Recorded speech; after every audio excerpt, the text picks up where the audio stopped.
Lazarus has nothing to say. Or at least it hasn't said anything through 6 episodes. Shinichiro Watanabe is one of our greatest living directors. Every time I have watched a Watanabe production, I have, at absolute minimum, found it interesting and engaging, and at his best, completely enthralling. I say this because I wanted to love Lazarus. I still want to love Lazarus, but I've been utterly disappointed, and I fear that the problems with this show are unrecoverable. The very foundation of this anime is cracked and not in the good way, and Lazarus refuses to engage with its characters, with its plot, anything at all. I am watching the show that is what people who hate Cowboy Bebop think Bebop is, and its specter looms so large over this series. Because Lazarus, at its core, is not Cowboy Bebop, but much to its detriment, it is absolutely trying to be. I am doing my best to not engage in hyperbole, but Lazarus feels wrong from first principles. The overarching plot of our story is an attempt to save the world. The team has to find the one man who has the cure for a drug-induced disease he created, and they have 30 days to do so before 99% of the population ceases to exist. That's Mission Impossible framing. That's action thriller, race around the world, find the clues, hit the next spot, learn our villains' motivations along the way, interconnected set pieces that build to an explosive conclusion. Bingo, bango, what a movie. Instead, we have something more akin to episodic storytelling, and I love episodic storytelling. I love Bebop and Champloo, but it absolutely does not work as a vehicle for narrative when the stakes are high and there's a deadline. You know what happens if Fu, Jin, and Mugen fail in their search? Nothing. The stakes are deeply personal, and that matters to us because we care about Fu, but theoretically, they can take as long as they need to. So when the cast takes a couple of days to stay in a rainy town and nothing happens relating to the Sunflower Samurai, the audience is totally cool with that, because there's no rush, there's no time limit to find him, and so we can just enjoy the journey. It doesn't feel absurd when we spend that episode, and the takeaway is killer characterization for Jin and one of the best Nuja Best tracks ever. Lazarus, meanwhile, doesn't have that luxury, and it's keenly aware of that fact since every episode ends with X days left, which makes the utter lack of urgency in the story pacing enraging. Every episode, besides the first one, feels episodic. They are self-contained little mini-adventures. Episode 2, we hit the bunkers where Dr. Skinner might be since he rented one, and there's an extremely fun shootout and great action set piece, but when the episode ends, it just ends. Nothing that our cast did in the bunkers gives them a clue for where Skinner might be in the next episode. So we pick back up in our little base in episode 3 where we follow a brand new lead, and at the end of that episode, again, great action set piece in Istanbul, nothing that happens there gives us the rationale or the reason for going to the club in episode 4. It is not literally episodic because there is something of a through line thanks to the hacker back at base, but everything our cast in the field does feels completely pointless. Nothing but dead ends, nothing that ties into the next episode's plot. And I would still find that frustrating because Lazarus doesn't have anything to say with these locations and its characters, and we'll get to that, but the story completely betrays the urgency of the stakes by having non-starters.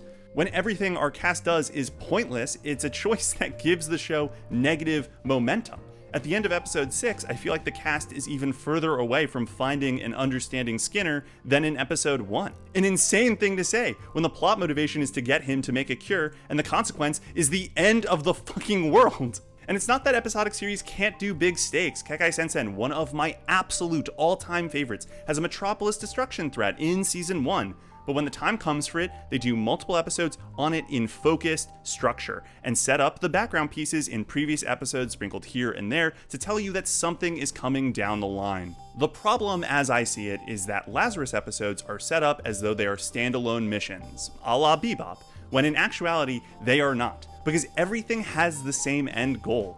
But also, they wouldn't be satisfying as episodic pieces even if that was the case, because nothing happens in these episodes. That makes it all the more frustrating when they do not build into the larger narrative in a meaningful way, taking away from the core motivation and momentum of the plot.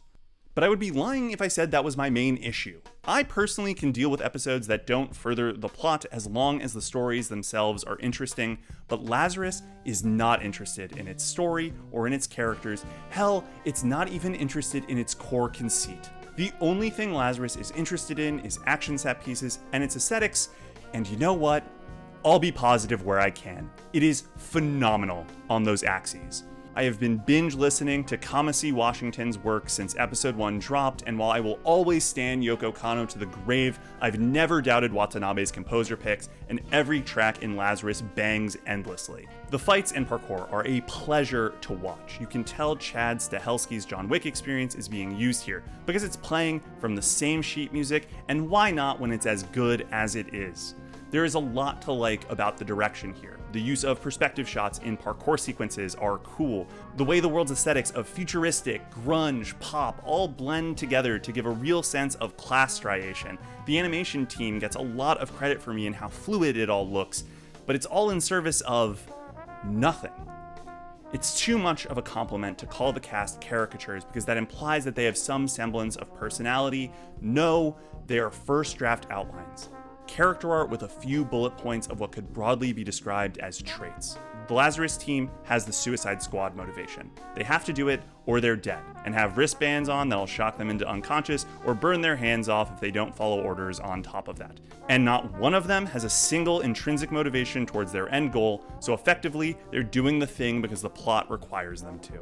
They don't even try not to comply. After the wristband goes on, everyone is immediately on board. That alone is a challenge. It makes it a lot harder to empathize with this crew compared to that of the Bebop, where every member had intrinsic and very clear extrinsic motivations for being on board. Even if you couldn't vocalize that Jet was motivated by a strong sense of justice, a self-reliance bordering on over-controlling that taking orders would clash against, and running from something he didn't want to interrogate in his past, you got a sense of it by watching his interactions with the rest of the cast and the way he carried himself. By comparison, the best I can manage for any of the Lazarus crew is that Axel thinks this is fun.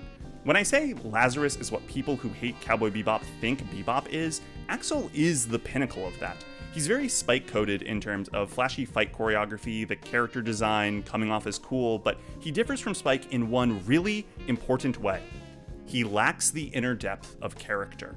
Through one episode, Spike has all of these really small character moments. A hint of his past through a conversation with a fortune teller, his interaction with Katarina where he steals her food stealthily and then charms her. The way he talks about running away in that very conversation is layered in personal experience. Hell, even the way he converses with Jet at the opening of the episode conveys a deep and storied history between the two of them, on top of telling us that Spike is reckless as he destroys planes and shops and cops, and that's all reinforced by the way he fights, which we see with our eyes. The way he puts himself in harm's way when Asimov goes to strangle him so he can steal his drugs. And it tells us something about his personality when he comes back to his routine at the end of the episode as though to reset after Katarina is shot in front of him. Innocence dying in front of him is not a new experience. Axel, by contrast, has maybe 2 character moments. Episode 1 is basically a constant reinforcement of Axel's supreme self-confidence. I'd argue cocky attitude. It comes off in his conversation with Hirsch, where he doesn't consider her offer to get him out of prison in exchange for joining her team, and instead chooses to escape, a scene that tells us his confidence is completely justified. His conversation with the cop where he coolly plays along so he's not suspected until it's too late, and finally when Doug has him at gunpoint and Axel says there's no fun in being normal before flying off the building. The other character trait we learn is that he's not super guarded and is able to be played since Chris is able to tag him that way. We also learn that he was serving an 800-year prison term. That's it. That's everything we learn about Axel in episode 1. I'd argue he's also not a killer, based off of his choices in the fights and parkour sequences, but that's not hard and fast in that episode. The closest thing we get to an ethos is that he wants to be special, and it comes from that one line with Doug. If there's a further intrinsic motivation or any development of that, it hasn't popped up in 6 episodes. A stark contrast to Spike's loaded implication of his intrinsic motivations in his episode 1, dealing with his past, and the clear development in episode 5. Axel's past feels irrelevant, and that's fine if that's the character, but he was in prison for something. He wears a necklace that he says makes him invincible. He has fun in the middle of a gunfight. These are not things that come from nowhere, but the show has no interest in exploring those things. And to be honest, I think it would struggle to do so. In part because there are too many characters and everyone has horrific chemistry. So to be clear, this is not just an Axel problem. Axel is actually the best off, and that includes the most frustrating episode and character in Elena, but it feels like a result of dropping 6 characters on us from the jump while also needing to further the plot.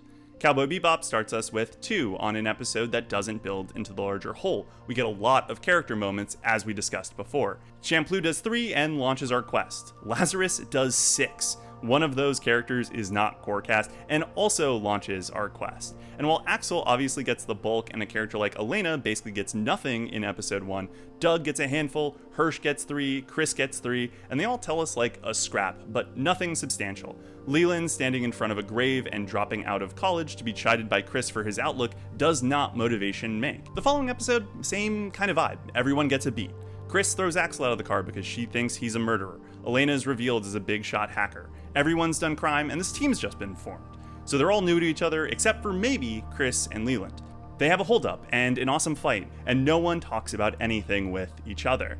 They're all business, which is realistic, but it's not interesting. I can't get invested in any of these characters, and the relationships are all surface level because no one's had a moment to develop trust. Because they keep doing action sequences, so no characters have chemistry. There's a reason you have characters with a pre-existing relationship, or a super open-hearted person who's impossible to hate and makes you instantly root for them, and that's to develop them. Spike and Jet versus Fu, for example. That's also why I bring up the intrinsic motivation stuff. Carole and Tuesday having the same dream and connection, but from different experiences, creates good insight into their characters. The show is just so deeply uninterested in its own characters that all of these roadblocks, frankly, don't really matter, because even when we do have the opportunity to dive into a character, we just don't. And episode 6 is the pinnacle of this. The team heads to a cult's commune that worships an AI that's made from Skinner's brain, and it turns out that Elena was born there. This is a super interesting concept. It opens up the door to so many questions. Our teenage hacker is from a cult that doesn't allow for technology. What was her life like there? Why did she leave? How did she become a talented hacker in the few years she was gone? What has changed since she left? And you already know what I'm going to say. Lazarus does not care. It does not care about why Elena left on any metric. It doesn't ask how she broke out of the conditioning. It doesn't care about what happened after all the hardship she must have endured to join society with no backing. It's a paint-by-numbers cult that asks nothing interesting of our cast or our audience. Everyone welcomes Elena back with open arms and no questions. Leyland tags along for a conversation about how Elena doesn't know her dad and she didn't get to call her mom mom, and that's the heart-to-heart. But guess what? I still don't know why Elena's a hacker. I don't know why Elena's a hacker. I don't know why she left in the first place. We went to the place she grew up and defined her entire childhood, and the best I can wager on her motivation is that she wanted to be loved and have an emotional connection, which she never had on the commune. And that's my best guess. I don't need Elena to say that to Leyland, but it's so hard to rest my hat on that when the conversation with the best friend that she left without doesn't focus on why Elena left at all, even though it's the perfect moment to. It's just that Elena did leave, and Bestie was so mad and jealous at her for leaving, but we never get into the motivation at all. Closest thing we get to something along those lines is when Elena asks Chris if she can crash with her at the end of the episode, which makes the decision to bring Leyland along even more of a head scratcher since they don't get that moment despite having been there for her. But hey, I'll take literally anything. And this is for the character who got a dedicated episode. We still don't know Elena's motivation. If you haven't been watching the show and this is your first experience with Lazarus, you know as much about Chris as I do. I have spent 2 hours with this character and I know nothing about them. I just find it so disappointing.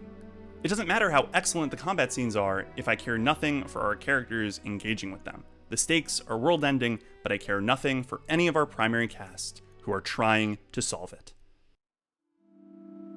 So, when I originally wrote this theme section, I continued to talk about how Lazarus had no deeper message to impart on its audience in terms of those larger themes. Because episode 2 through 5 are action first, no one wanted to engage with Skinner's stated rationale for why he made the drug in episode 1, and episode 6's AI cult rubbed me the wrong way. But the more I think about it, the more I'm convinced that there is a larger point manifesting. It's just happening via negative space. It's something that I've put together not because the show has drawn these comparisons, but ironically because it hasn't. Humanity is not doing too hot in Lazarus's future. Income inequality is still rampant. We go from the slums to an absurd nightclub only 1 episode apart. Climate change still hasn't been solved, and the nations of the world refuse to tackle it. Racism still exists, shocking. It's hard to hear Skinner's claim that humanity on the whole is net evil and should be punished, and conclude based on these facts that he is entirely wrong.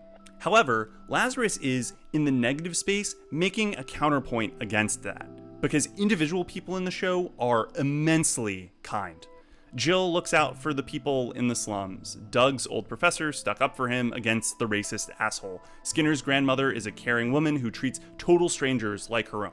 Chris welcomes Elena into her bed when she needs comfort. The gunmen looking for the bunker operator to collect debts are even good-natured and treat Leyland kindly after they know he's not involved. I could go on. I don't know if Lazarus will eventually bring this message into sharp relief, or if it will engage with another aspect of Skinner's ideology, like his claim that a society that cannot feel pain is basically dead, which ties into the negative space. Society at large being bad, but humanity in individual being good. Society doesn't feel pain, but individuals do, assuming they don't take Hopna, the pain-killing drug that he created.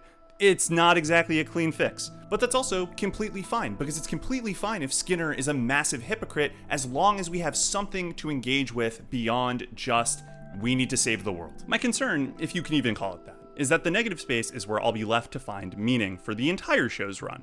And that's not necessarily a bad thing for an action series. I don't throw on Extraction because I want Hyoka. Licorice Recoil would still be a great show without engaging in questions of purpose and utilitarianism, but Watanabe's track record tells us he should be able to do this. Cowboy Bebop did it, after all. And there's some measure of hope in episode 6, even while I find it just so immensely frustrating. The AI based on Skinner's brain concludes that godhood is determined by toying with human lives, to which Axel basically responds, "That's stupid." It's not the deepest point, but it's something. It's characterization for Skinner, who is in absentia and must be dealt with via old videos, and gives our cast some ability to refute the core claims made by the man who, again, is the plot, and it's something about Axel in the refutation. To be clear, I'm not asking Lazarus to become Carole Tuesday levels of thematic engagement, where the entire show is about the unifying power of music and the ways it can bring us together. But if we can sprinkle in some larger point of any kind, it gives the cast something to say about that. And that will help go a long way to telling us something about the characters who have to live in this world and experience this story. And that'll help the action scenes carry more weight, and then suddenly, Lazarus might become the show I've been waiting for all along. Cowboy Bebop is a special story. There's a reason it continues to resonate almost 30 years later. It's a show that oozes cool, one of the best Yoko Kanno soundtracks, an art style from an era that's nostalgic for many, but for my money, the reason Bebop stands the test of time is because it has something to say while achieving those things. It has an ethos about people's relationships to their past that it explores through its characters, through its conflicts, and conversations have you on edge because the next time, the next argument could be the clue to understanding what makes these interesting characters tick. Lazarus, despite being so dyed in the wool of its Watanabe predecessors in terms of vibe, has yet to give its characters, its vehicles for developing meaning both macro and micro, a chance to do so. And the narrative structure matched with impossibly high stakes is doing it no favors. The balancing act to make Lazarus work, to be both an interesting new project and a proper spiritual successor to Bebop, is near impossible due to Bebop's mythological status in the present day. But even in the former category, it is failing. And it almost feels like in trying to be a new Bebop, it is creating these core issues that are causing it to flail. It is as though Lazarus is taking purely from the mythos of what Bebop has become in the cultural consciousness, and not the actual minute-to-minute series and show. But I want to love Lazarus, and not in the negative space, and what I can imagine these characters to be, but the product on screen, the connections it actively asks us to draw. And I'm still hoping against hope that the rest of the show will be that. No one will be happier than me if I'm pinning a comment a few weeks from now telling me how I got it all wrong. But my fear is that, like all Watanabe projects, I will find Lazarus interesting. Just this time, on where it all went wrong.